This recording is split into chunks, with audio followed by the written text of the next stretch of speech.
Hi.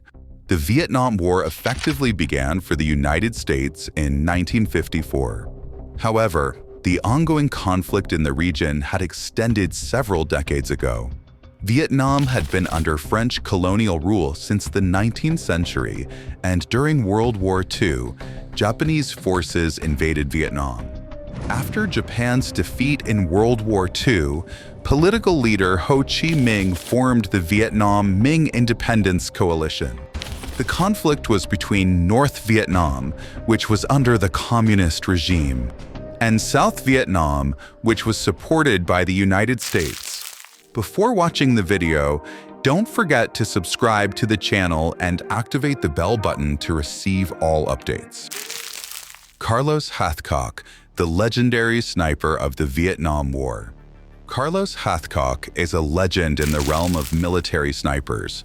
His precision, stealth, and patience have earned him a nearly mythical status during the Vietnam War, where he recorded 93 confirmed kills.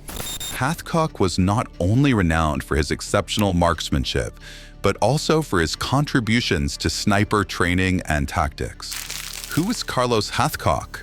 Carlos Hathcock was born into a modest family in Little Rock, Arkansas on May 20th, 1942.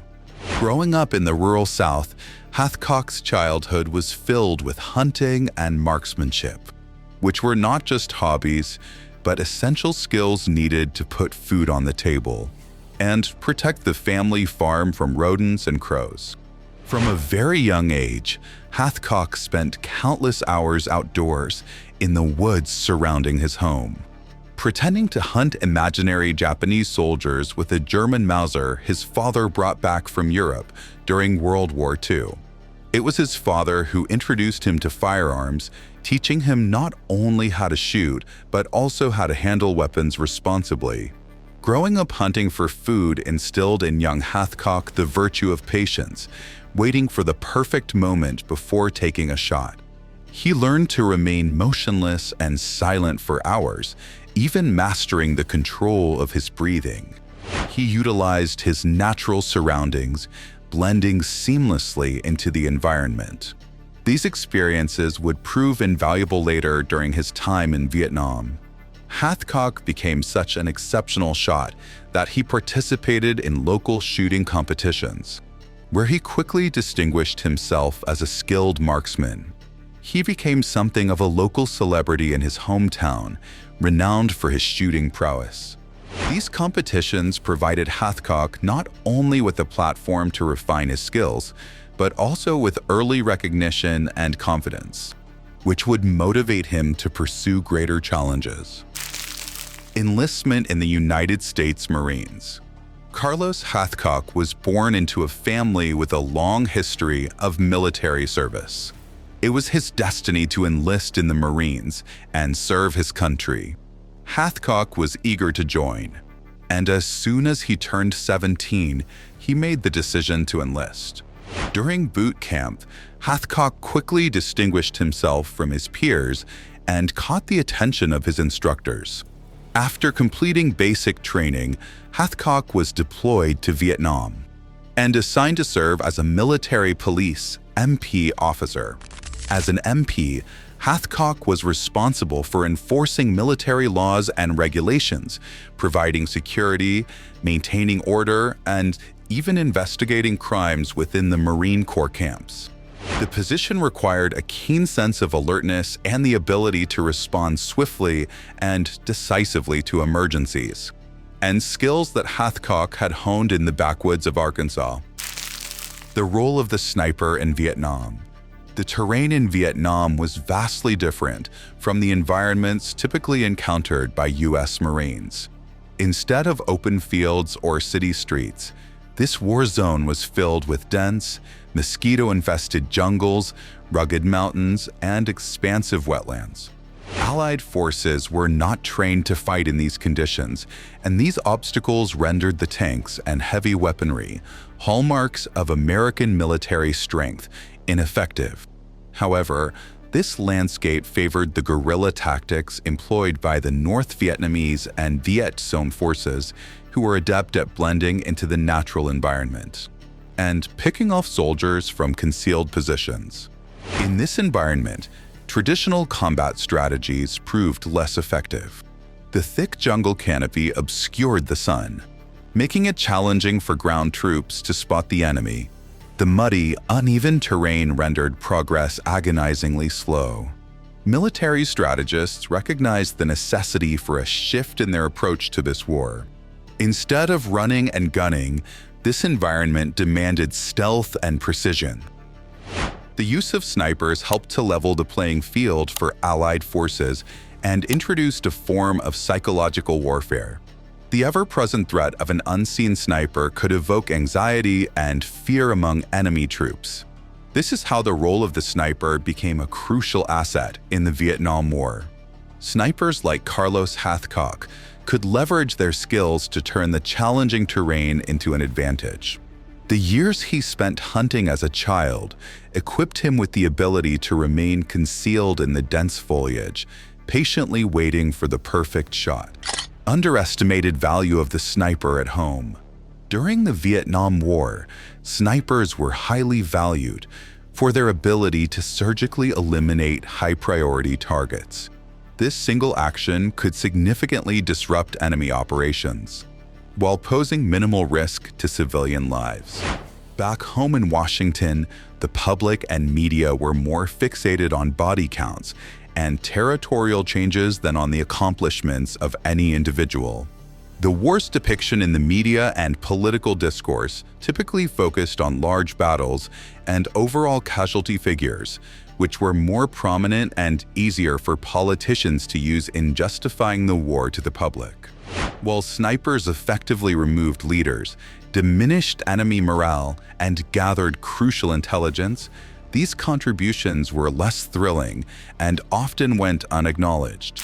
Military achievements.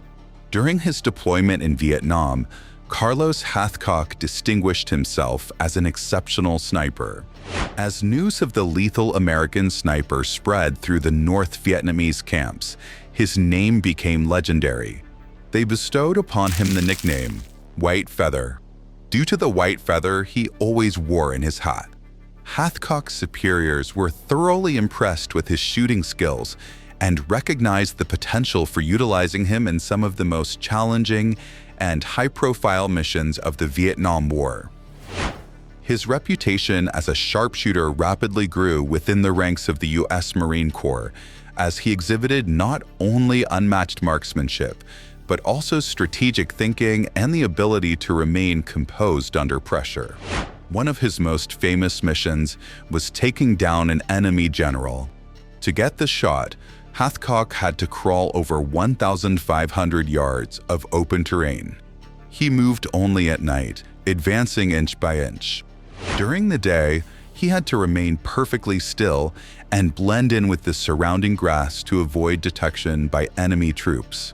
To maintain his cover and precision, he could not afford to sleep. After 4 days and 3 nights without food, water, or sleep, Hathcock reached a position with a clear view of the general's encampment. He waited for the perfect moment and took the shot. But his mission was not yet complete. He still had to exfiltrate the area using a similar method to avoid being seen by the enemy. The Cobra. The North Vietnamese had a secret weapon of their own. Known as the Cobra, he was by all accounts the Vietnamese equivalent of Hathcock. He had already taken out several Marines, and rumors suggested that his next target was Hathcock. According to Hathcock, he and his spotter, John Roland Burke, had tracked the Cobra and knew he was in the area. Hathcock and Burke lay perfectly still, waiting for the slightest movement that would reveal the enemy's position. Then he saw something, a glint of light off the enemy sniper's scope. Reacting with ninja-like precision, Hathcock fired a shot that traveled through the enemy scope and struck the sniper in the eye. This particular shot is one of the most famous feats in sniping history and solidified Hathcock's status as a historical military figure. End of his military career. One day, during a mission in 1969, Hathcock's armored personnel carrier struck an anti-tank mine. Hathcock found himself severely burned, but alive. He rushed back into the burning vehicle and managed to rescue several of his fellow Marines. This act of bravery came at a cost, significantly worsening his injuries and resulting in severe burns that covered 40% of his body. The incident effectively ended his combat role and necessitated his evacuation back to the United States for medical treatment. Throughout his military career, Hathcock earned numerous awards for his valor and expertise. Among these are the Silver Star Medal for gallantry in action, multiple Purple Hearts for injuries sustained in combat, the Bronze Star, and the Navy and Marine Corps Commendation Medal. Techniques and tactics. Firstly, the Hathcock way. Carlos Hathcock's approach to sniping was so original and innovative that he established a new standard for sniper tactics in the military. His techniques and tactics have influenced military and law enforcement snipers around the globe. Secondly, stealth and camouflage. Hathcock was a pioneer in the use of the ghillie suit, a camouflage outfit designed to blend seamlessly with the natural environment. Thirdly, patience and precision. Hathcock was known to spend hours or even days in a single position, waiting for the ideal shot. The legacy of Carlos Hathcock. Hathcock's contributions revolutionized the role of the sniper in modern warfare. His methodical approach to stalking targets has become a foundational element in sniper training programs. His legacy also endures in the curriculum of the U.S. Marine Corps Scout Sniper School, which he helped establish. Perhaps one of the most significant legacies Hathcock left to the military was his adaptation of the M2.50 caliber Browning machine gun into a sniper rifle. He achieved this by mounting a telescopic sight on the machine gun, allowing him to hit targets that were beyond the reach of standard sniper rifles. It is due to this innovation that the .50 caliber sniper rifle became a standard component of military arsenals. One of the most notable examples of this is the Barrett M82. Hathcock's legacy is celebrated through numerous prestigious awards and recognitions. The Gunnery Sergeant Carlos Hathcock Award is presented annually by the National Defense Industrial Association. Carlos Hathcock passed away on February 22, 1999, at the age of 56 due to complications from multiple sclerosis. If you enjoyed this video, please subscribe to the channel and activate the bell icon to get all the latest updates. Additionally, feel free to share your thoughts in the comments about the changes made to the channel.